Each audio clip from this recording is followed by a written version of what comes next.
What's on, ladies and gentlemen? My name's Ross, I like games, and today we finally know the rules to that One Piece trading card game which is coming up. Though I do need to give a couple of very important appendices, call them what you will, at the start of the video.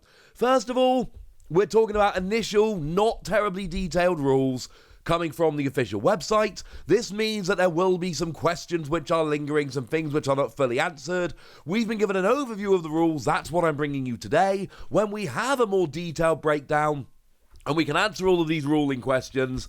I mean, if you've covered me with any of my other card games on this channel, Transformers, Keyforge, Digimon, call it what you will, yeah, we're going to be going through that in more detail as we go. It is also important to note that I'm using terms here, but how they're actually translated and used in English, the actual terms I'm using might end up different. Please do bear that in mind. And I do need to give a massive shout out to Lewis Laver over on Facebook, / the subreddit, who has gone and provided the translation here, and for which I am very, very grateful. So as I told you the other day when we saw some Amazon listings, there are in fact 50 card decks, and you have one leader card, and 10 Don cards, which make up your Don deck. That's basically resources, we'll get there in a moment. One thing which has been said is that apparently you can only have one colour in your deck. From what we've been told, there is no mixing of colours.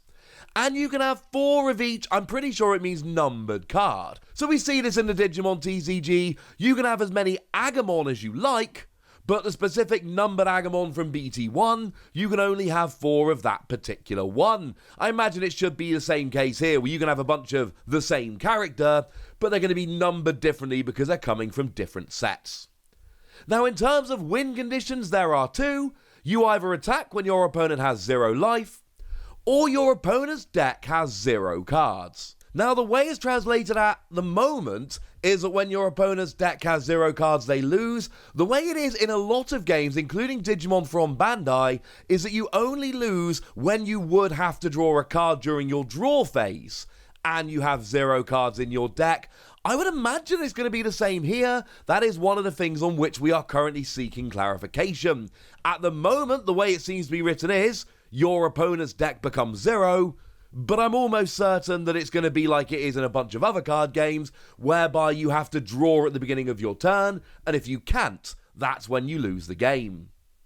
Now, when the game starts, you shuffle up your decks, that is your main deck and your Don deck, put them in their respective places, put the leader in its zone, and decide the first player using rock, paper, scissors. Now again, this is another thing which is probably a cultural issue which may well be resolved when it gets translated, because in Japan, trading card games use rock, paper, scissors. But that is not generally the way it works outside of Japan. If you go to a Pokemon tournament in Japan, you are going to play rock, paper, scissors to decide who goes first. But if you go to a Pokemon tournament in the US, Europe, etc., you're going to flip a coin or roll a die to decide who goes first. It is kind of fun to note that the official Digimon rulebook does specifically say you play rock, paper, scissors to decide who goes first, but I've played a bunch of online tournaments and we've never used rock, paper, scissors.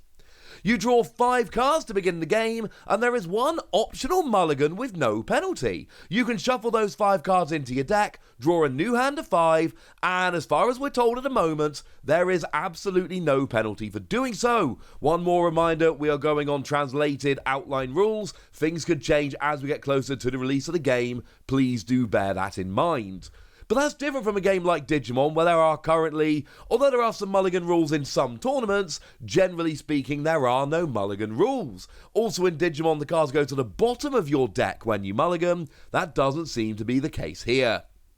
You then place a number of cards from the top of your deck into the life zone, but it depends on the life of your leader.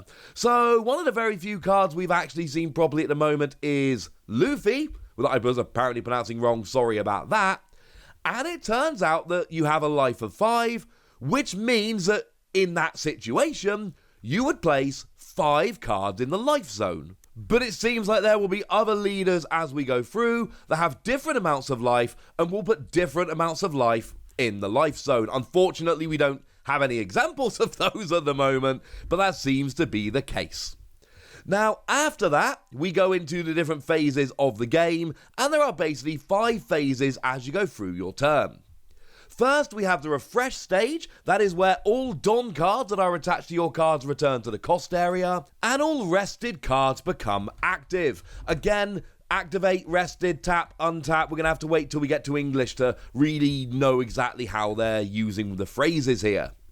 You then draw one card, but on the very first turn of the game, you don't. So if you go first, you don't draw a card on your first turn, but if you go second, you do. We then have the Don phase, where 2 cards from your Don deck are put into the cost area, except on the very first turn of the game, where it's only 1. So if you go first, you don't draw a card, and then you can only put 1 Don down, but if you go second, you just play like normal. We then enter the main phase, where there are 4 things that can be done in any order. So first, you can just play cards. And what you do is you rest cards in the cost area according to the Don cost, and any event cards go straight to the trash. As a nice little side note here, we have seen stage cards. So one of the cards that has been shown is a stage card. We don't have a huge amount of information about these. Again, more will be revealed as we go along. But it is important to note that that is a 2 cost card, whereas this event here is a 1 cost card. That tells you how much Don needs to be used, or rested, or tapped, or however you want to phrase it, in order to actually play that particular card. You can attach Don cards from the cost area to your leader or other characters, and that does activate some skills we'll have a look in a moment.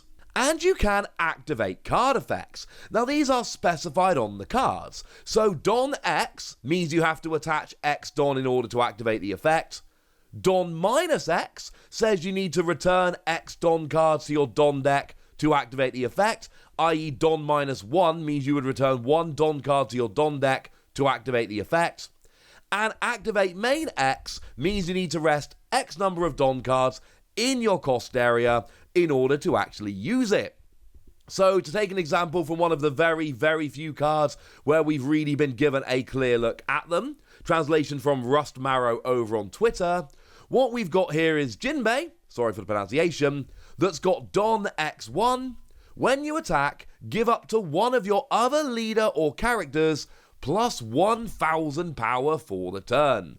I.e., you've got to have 1 Don on there in order to actually activate that effect. Cool.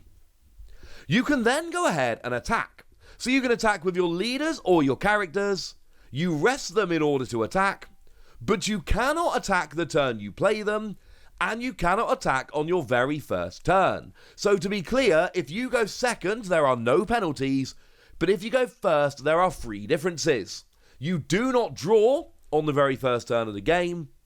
You only put 1 card from the Don deck into the cost area rather than 2, and you cannot attack. Although the fact that you cannot attack with cards the turn you play them means you're probably not going to attack turn 1 going second, but we all know at some point they are going to print cards that allow you to attack the turn you play them. Rush is what they use in Digimon. It's gonna happen at some point, and this is to basically stop you doing that. We'll get to the mechanics of attacking in just a moment. There is then the end phase, so any skills that last until the end of turn, end, and the turn passes to the other player. So speaking of the mechanics of battles then, we've got 4 steps to battles. The attack step is where you rest your leader or characters to attack, or suspend, or whatever phrase you want to actually use. And you can target either a leader or a resting character. Not an active character, a resting character. That basically means that you can take out your opponent's characters to stop them, but it also means your opponent can make sure that they're unsuspended, active, call it what you will, in order to protect them. Although again, like we've seen in games like Digimon, there are going to be, if not initially at some point, there are going to be ways to either suspend your opponent's characters or to attack them even if they are active. And at this stage, any attacking effects will activate. There is then the block step where the attacked player can activate Blocker. Blocker is a skill, and I had to do a little bit of digging for this one, but there are some cards, some characters that actually do have Blocker on them, and those are the ones that are allowed to block. You cannot just block with anyone. It's got to be a character that specifically has Blocker. Although they've not given us a good look at them, it's kind of a tiny little scan here and there. but they do exist. Blocker is a skill that you can have, and they're the ones that can block. And that would then redirect from who you are actually attacking to the blocker. There is then the counter step where the attacked player can activate any number of counter cards from their hand. This is another thing on which we've been given precious little information, and for that I'm very sorry. There are counter cards that can be played that will affect the battle as you go along. We'll have to wait and see as to the scope of these. Obviously, it's going to be things like increasing power and things of that nature, but again, until we have a proper look, we're going to have to wait and see. But the fact that we have blocking and the fact that we have counter cards tells us that it is a game where you do have actions to perform on your opponent's turn. It's not something like Pokemon where it's really strictly my turn, your turn, my turn, your turn. It really is more of a, well, I'm going to attack, but if you've got blockers or counters or things of that nature, then we can talk. But here's an example of part of a counter card that appears to give an extra 3,000 power during the battle, so seems to be a way to just interact with your opponent in that regard. So yay, I suppose. We then go to the damage step where you compare the power of attacking and attacked characters, and if it's greater or equal power, the attack is successful, and otherwise it's not. Now, the translation we got at the moment is that if you've got lower power, nothing actually happens. So whereas in a game like Digimon, the attacking Digimon is actually deleted if it doesn't actually, if you've got the same or lower power, that doesn't seem to be the case here. But that's something that will be clarified, I'm sure, as we go along. If you're attacking the leader, you inflict 1 damage on the leader, which is to say you take 1 card from the life into your hand. But if there are no cards in the life when the attack succeeds, then you're attacking with no life and the game is won. That's one of the 2 win conditions. If it's a character, you just KO them, which is to say they are placed in the trash. And then you resolve and reveal any trigger effects. And that's basically it. That's the basics of the game. I am not going to sit here for a second and tell you we know everything. We don't. There are a lot of questions to be had. On the official rule sheet, they've not even bothered to mention really stage cards outside of the fact that there are 3 different types of cards. I.e., you've got characters, events, and stages. That's basically it. That's all they really told us. But you know what? This looks like a very fun game. I am very optimistic about this game. We've still got some questions. We don't know everything. And we are going to have to kind of wait and see on some of this as we go. But the fact of the matter is we've got the basic rules now. And I think we're going to need a more specific rule rundown when we know more information later on. But that's okay, ladies and gentlemen. I will be here to bring it to you. And I didn't mention this explicitly a moment ago, so let me mention it explicitly now. These Don cards, they seem to actually have benefits to them. So the one they keep showing us gives you 1,000 power. There may well be others. Again, they've not shown us many cards at all here, but there may well be others as we go along, and I find that very interesting indeed. For now, I've told you what I can, I've shown you what I can, and now it's over to you guys. Tell me what you think about this game. Tell me what you think about the rules. Ask me any questions you've got. Go nuts in the comment section, but be nice. And then make sure you like this video, subscribe to this channel, follow me on Twitter at TheWasi. That's where we talk about One Piece and a whole bunch of other card games. And please do consider checking out patreon.com/PTCG Radio, where you can support the channel, get some bonus podcasts, and all kinds of fun things. But by far the most important thing as always, look after yourselves till next time, would ya? Thank you very much for watching. My name's Ross, and you've been watching Wassy Plays.